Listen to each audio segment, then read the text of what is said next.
Atualmente, guerras estão acontecendo com frequência em todo o mundo. Parece que vivemos em uma era em que não seria estranho se uma guerra estourasse a qualquer momento. Então, se uma guerra realmente acontecer, o que devemos fazer? Hoje, vamos analisar essa situação com mais atenção.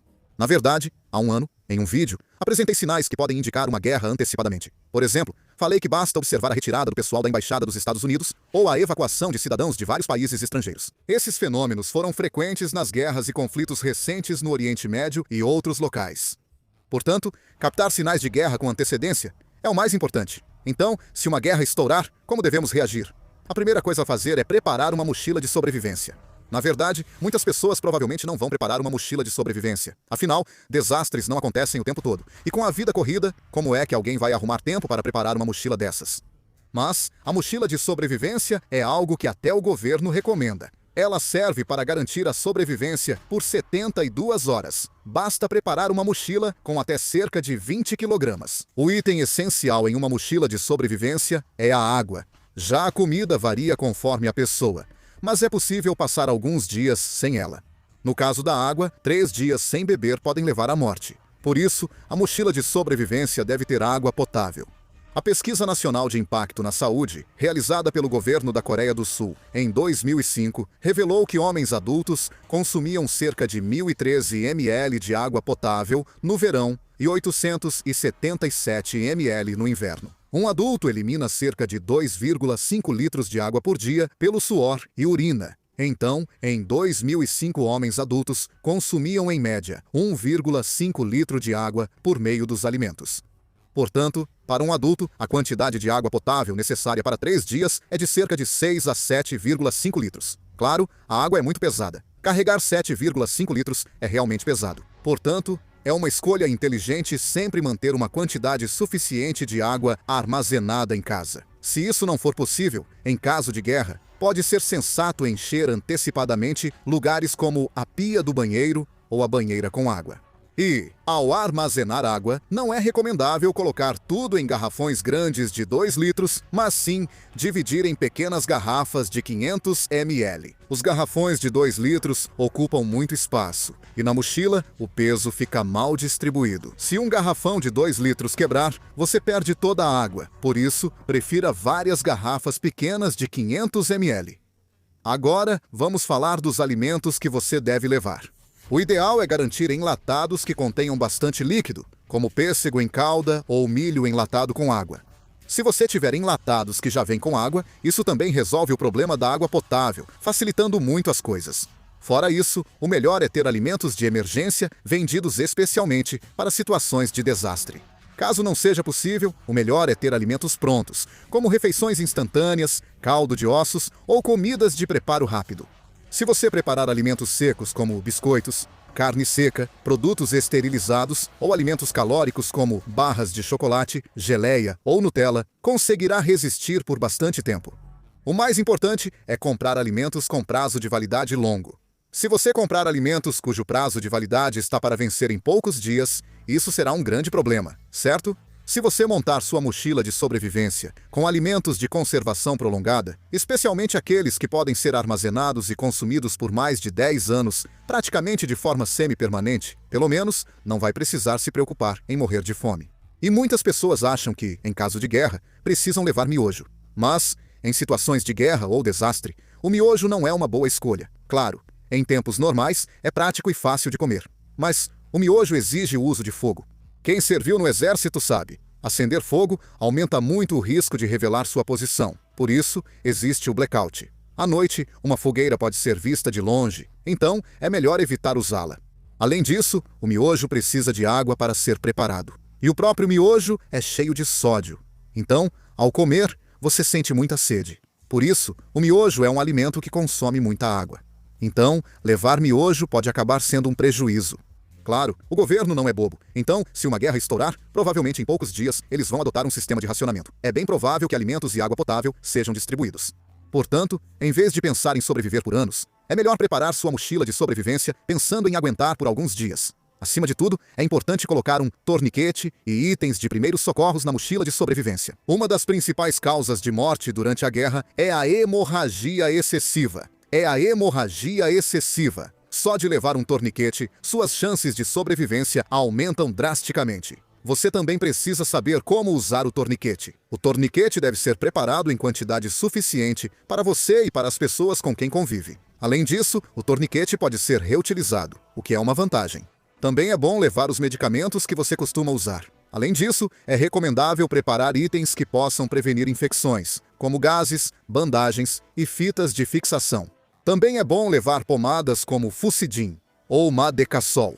Algo importante: após montar a mochila de sobrevivência, muitos ficam despreocupados.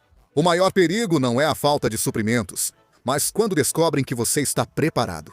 Se a guerra começar e decretarem lei marcial, exército e polícia tentarão controlar tudo. Na realidade, é difícil controlar todas as áreas perfeitamente. Especialmente em grandes cidades ou áreas com muitos prédios de apartamentos. Há uma grande possibilidade de o caos se espalhar rapidamente. Mercados esvaziarão e a logística das lojas de conveniência pode parar.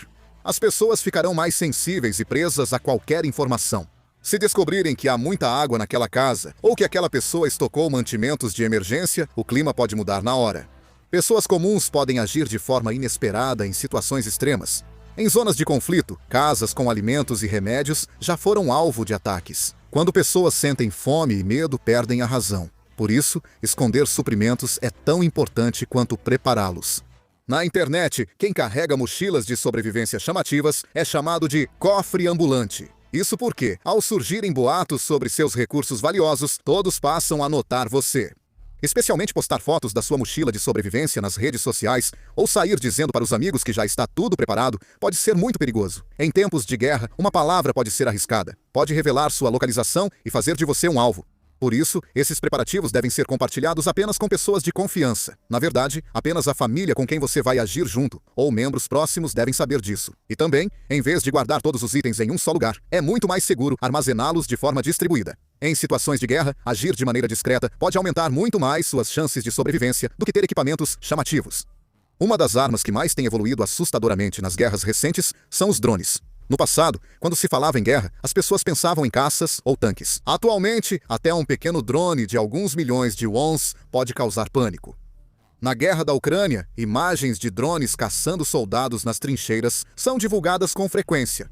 No Oriente Médio, cresce o uso de drones suicidas que ameaçam instalações militares e áreas civis próximas. Se uma guerra ocorrer na Península Coreana, muitos especialistas analisam que a Coreia do Sul também não estará livre da ameaça dos drones, especialmente porque os drones fazem muito mais barulho do que se imagina.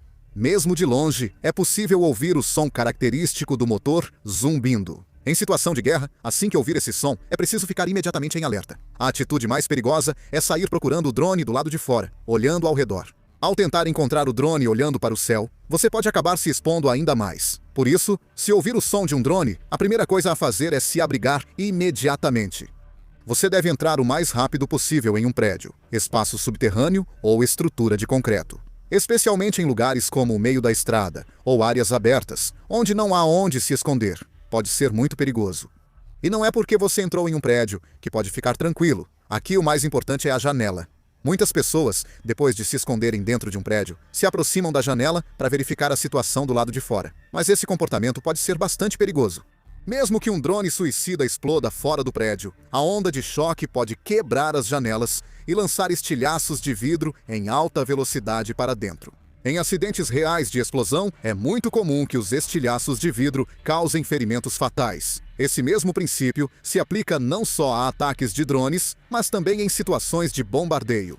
Isso significa que há mais casos de pessoas se ferindo por estilhaços de janelas quebradas do que pela própria explosão. Por isso, se você estiver dentro de um prédio, é importante se afastar o máximo possível das janelas. Se possível, lugares com muitas estruturas de concreto, como o interior dos corredores ou perto de pilares, podem ser mais seguros. Especialmente à noite, é melhor manter a iluminação no mínimo. Alguns drones podem usar equipamentos de imagem térmica ou câmeras. E há um momento em que as pessoas sentem medo muito mais rápido do que imaginam em uma guerra moderna. É justamente durante um apagão e quando as comunicações são interrompidas. Muitas pessoas, ao pensar em guerra, imaginam primeiro sons de tiros ou explosões. Mas, na verdade, o que os civis sentem primeiro é a falta de eletricidade e o fato de os celulares pararem de funcionar. A Coreia é um dos países com maior dependência de eletricidade e internet no mundo. Até as entregas são feitas por aplicativos. Os pagamentos também são feitos pelo celular. Até para encontrar o caminho, dependemos do GPS.